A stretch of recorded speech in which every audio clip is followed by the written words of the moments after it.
Let us have a discussion on the single-phase power transmission system. Before we enter into the actual discussion, let us recall our concept of single-phase alternating power. Let us consider that the instantaneous voltage equation of a single-phase transmission system is V equals V sub m sine omega t. Let us suppose that the current through the transmission system lags the voltage by an angle phi. So, the equation of instantaneous current can be written as I equals I suffix m sine within bracket omega t minus phi. So now we have our instantaneous voltage equation and the instantaneous current equation.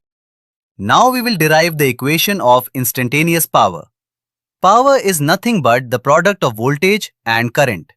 So we can write P equals small v into small I, which is V suffix m sine omega t into I suffix m sine within bracket omega t minus phi.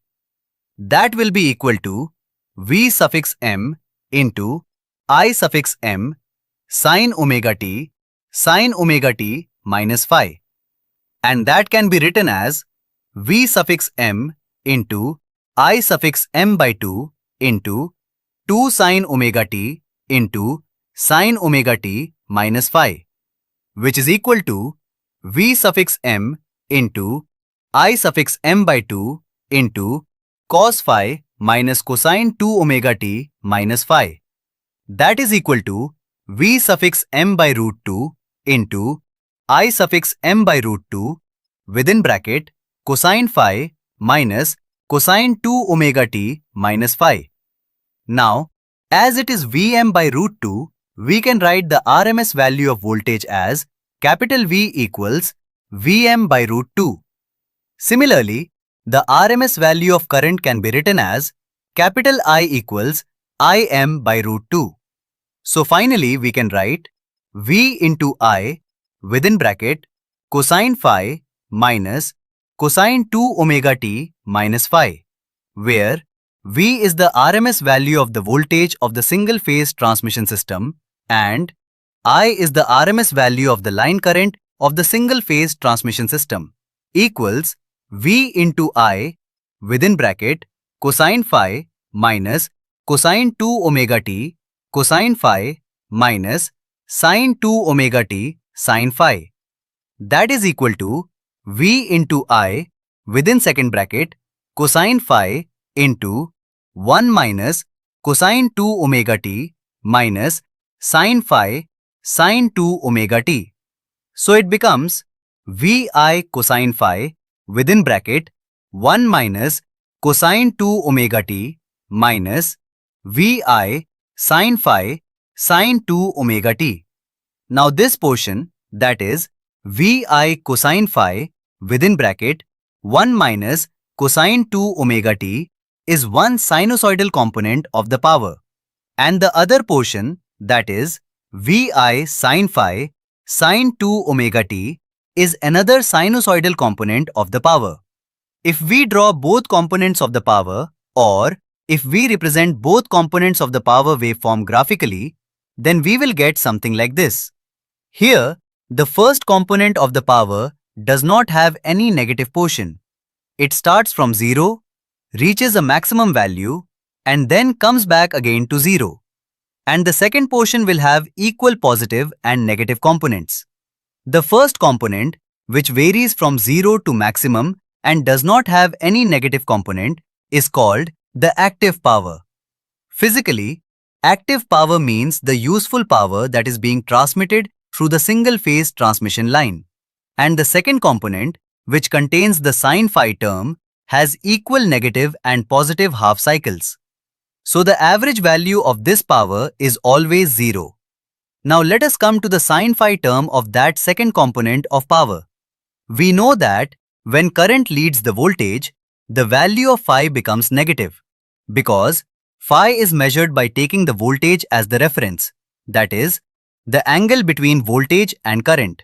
That is why, when current is leading, the value of phi becomes negative.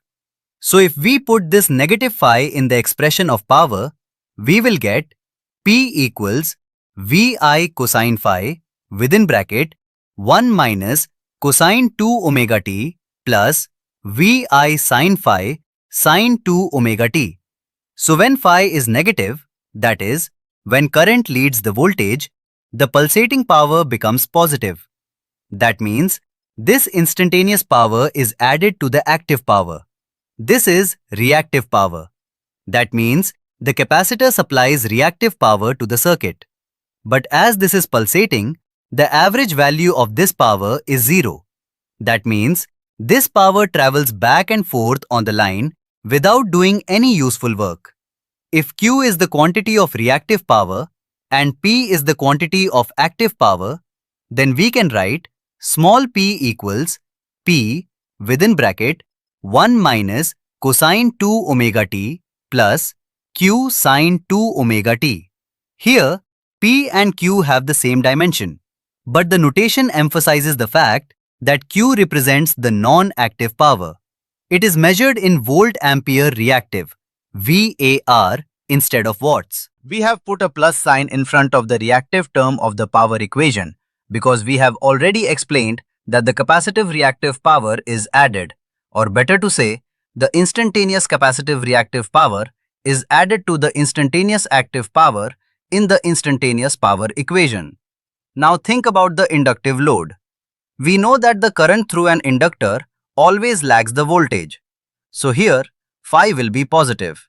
That means the angle between the voltage and current will be positive. So if we derive the power equation with positive phi, then we will get P equals P into bracket 1 minus cosine 2 omega t minus Q sin 2 omega t. From this equation, it is clear that the inductive reactive power is subtracted.